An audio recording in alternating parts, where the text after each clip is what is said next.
Are these the words of a warmongering tyrant? Current events in the German-Russian relations and memories of Vladimir Putin's speech in the German parliament, Bundestag.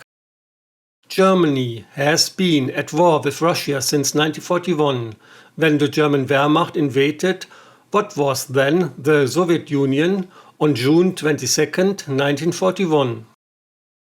Since the surrender of the Wehrmacht in May 1945, there has been an armistice between Germany and Russia for almost 77 years and decades of peaceful coexistence and intercultural exchange.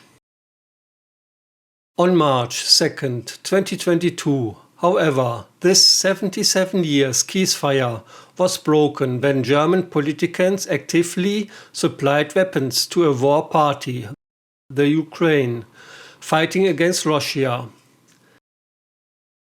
Stinger anti-aircraft missiles and 400 rocket-propelled grenades.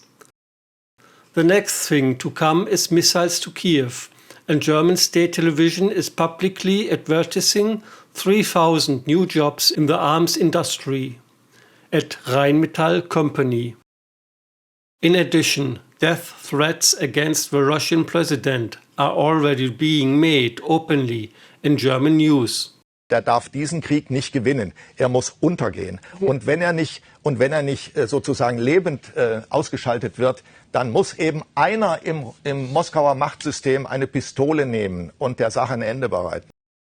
This incident is de facto a breach of an armistice, because no legally valid peace treaty has been signed between Russia and Germany since 1945 to this day, nor with the other victorious powers of the Second World War.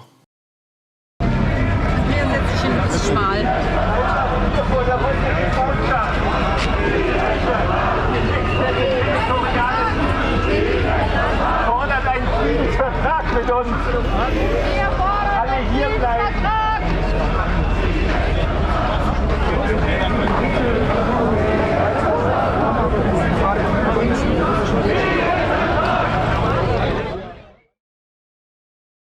Germany is all still listed in the UN Enemy State Clause.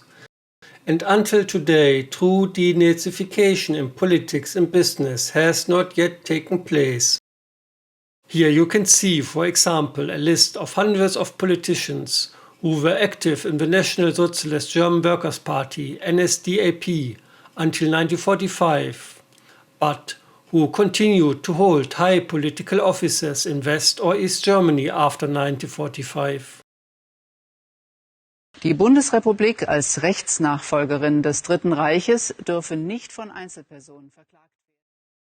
The current arms deliveries from Germany to the Ukraine could be interpreted as a declaration of war against Russia, and thus seen as a legitimate reason under international law for Russia to invade Germany in response. Some weapons from stocks of the former GDR are already so old that they have not even been allowed to be used by Bundeswehrsoldiers for security reasons for many years, but they are apparently good enough for the Ukraine war.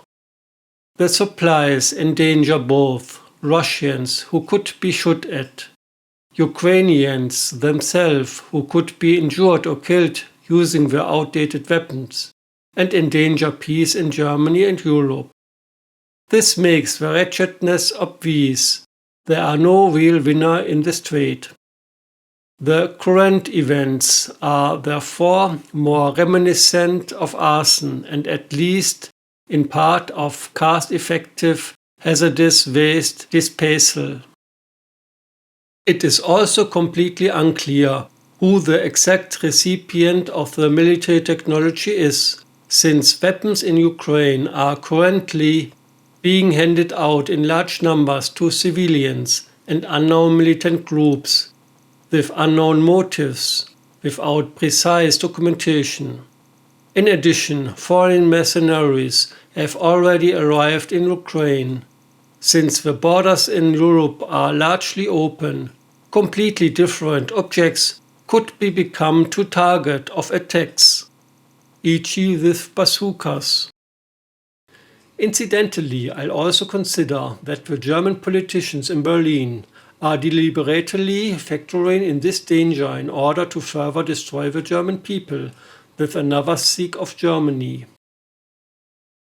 But is another war and occupation in Russia's interest at all?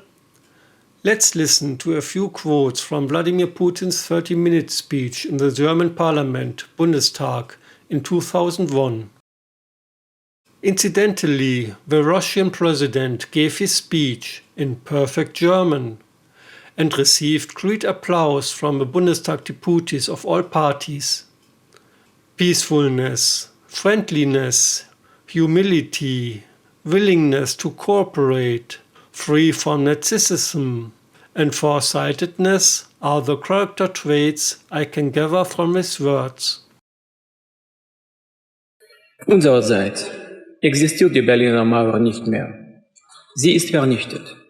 Die totalitäre stalinistische Ideologie, den Ideen der Demokratie und Freiheit nicht mehr gegenüberstellen. Russland ist ein freundliches europäisches Land. Wie bekannt haben wir den Vertrag über das allgemeine Verbot von Atomtests, den Vertrag über die Nichtverbreitung von Kernwaffen, die Konvention über das Verbot der biologischen Waffen sowie START-II-Abkommen ratifiziert.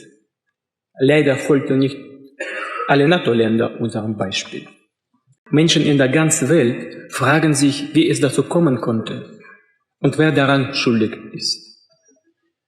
Ich werde diese Frage beantworten. Ich finde, dass wir alle daran schuldig sind.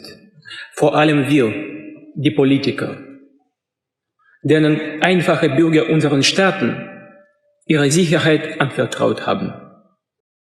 When was the last time you heard so openly from a politician that he wanted to take responsibility or even blame for his actions or inactions?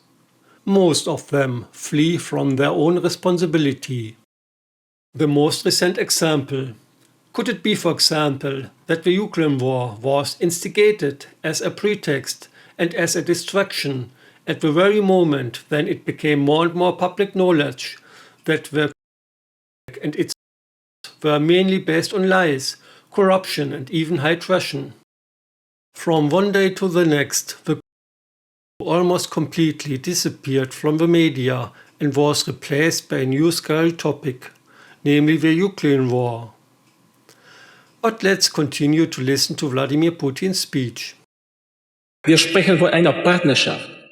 Nur in Wirklichkeit haben wir immer noch nicht gelernt, einander zu vertrauen. Liebe Freunde, der Kalte Krieg ist vorbei.